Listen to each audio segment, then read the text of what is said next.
Hello everyone! Welcome back sa Jules Channel. So ayun, kamusta po ang lahat? Sa video ito, ibabahagi ko ang naging adventure namin dito sa Salt and Light Transient House at sa Hades Place. Kahit medyo inulan kami, hindi nagpaawat ang saya. Silipin niyo muna itong mga clips na nakuha na namin sa gitna ng ulan. Grabe, kahit ganito yung weather, parang nakaka-excite talagang mag-explore pa dito at may experience itong Atok Benguet. Take note guys na yung Salt and Light ay malapit lang din sa Hades Place and sa Mount Olis. Hanggang ngayon, wala pa rin tigil ang ulan, pero sobrang chill lang ng ganitong vibes. Masarap lang tumambay at pakinggan ang patak ng ulan. Napakakalmado sa pakiramdam. Minsan, masarap lang ng ganitong slow moment. Dahil dito na rin kami nag-order ng hapunan, sinamantala namin ang paghihintay para mag-explore. Grabe, kahit ganito ang weather, nakaka-excite mag-ikot sa kanilang Sakura Farm at sa misteryosong Mossy Forest. Tara, samahan nyo kami sa paglalakad.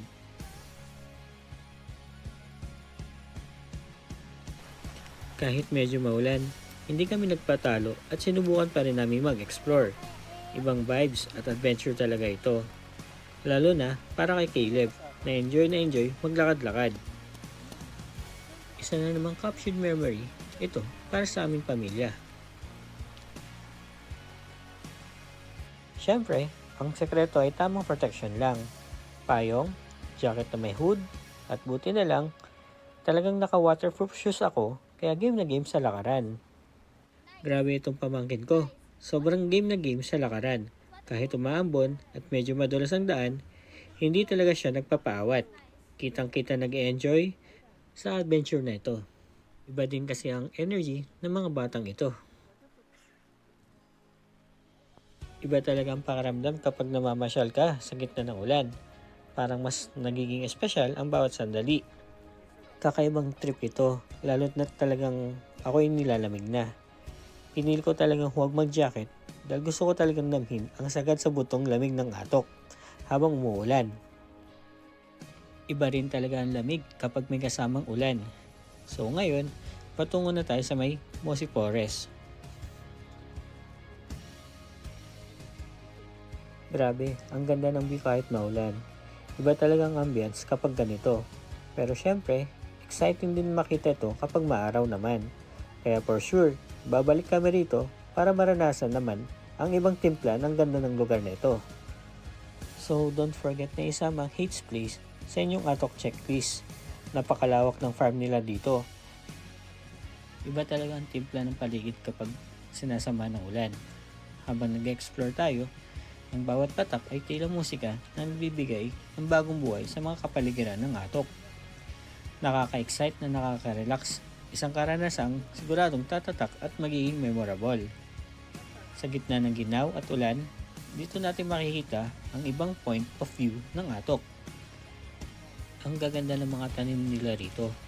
Iba't ibang kulay na talaga naman nagbibigay buhay sa gitna ng maulang paligid. Kahit medyo madilim ang langit, ang liliwanag naman ng mga bulaklak dito.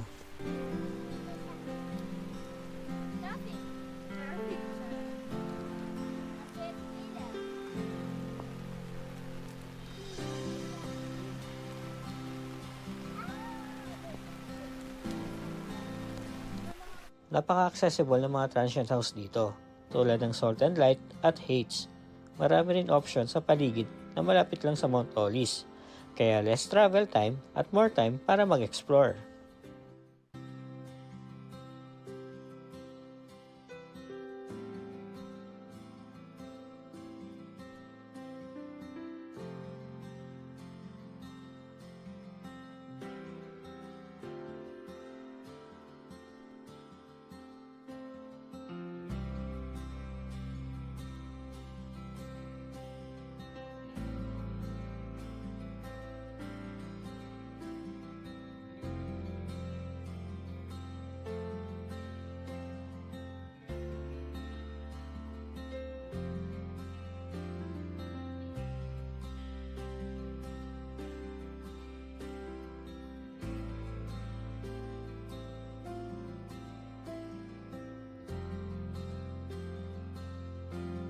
So, narito na tayo sa kanilang Mosi Forest. Hindi kayo maliligaw dahil may malaking signboard naman dito para makita nyo agad. Take note lang din na malapit lang ito sa kanilang restaurant. Kaya pwede kayo mag-explore habang nag-aantay ng pagkain. Tara at ating silipin itong Mosi Forest.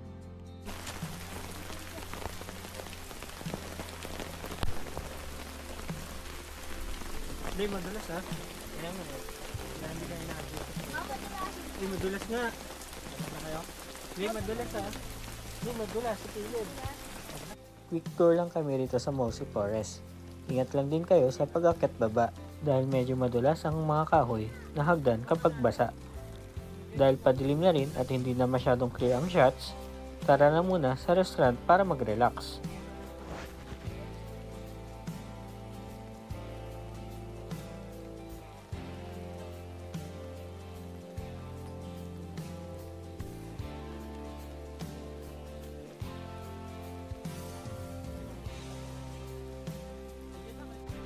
Sobrang nakakatawa lang pagmasdan si Caleb dito dahil tuwang-tuwa sa kanyang ginagawa.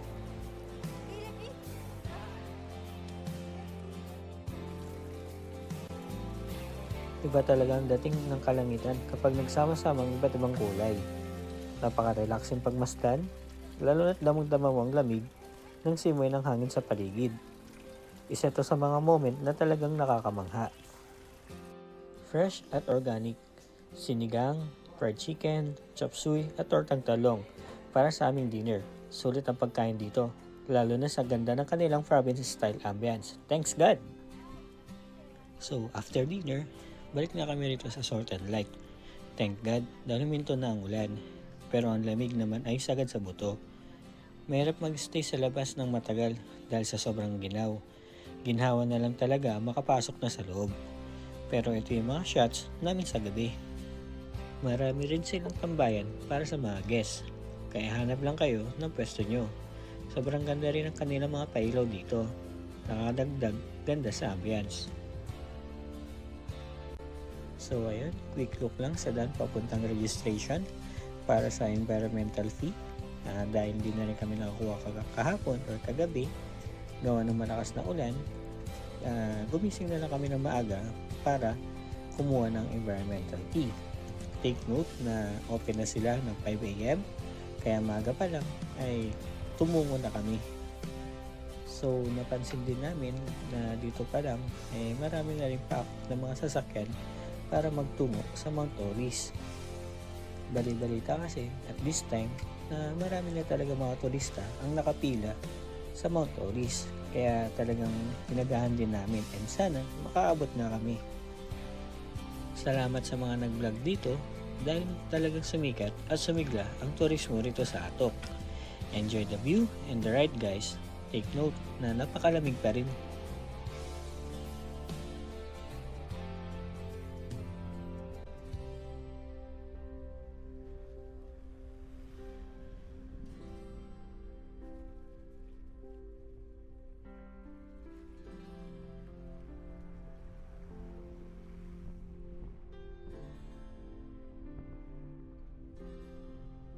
So, iba din talaga yung vibes pagka ganitong umaga ka nagbebiyahe.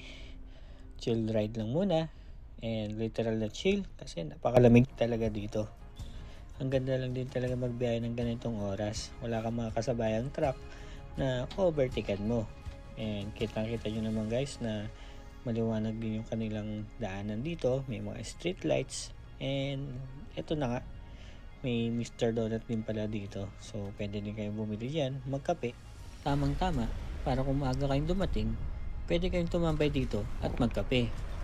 Meron din naman dun sa may malapit sa tourism office na lugawan na sok sa malamig na klima ng Atok.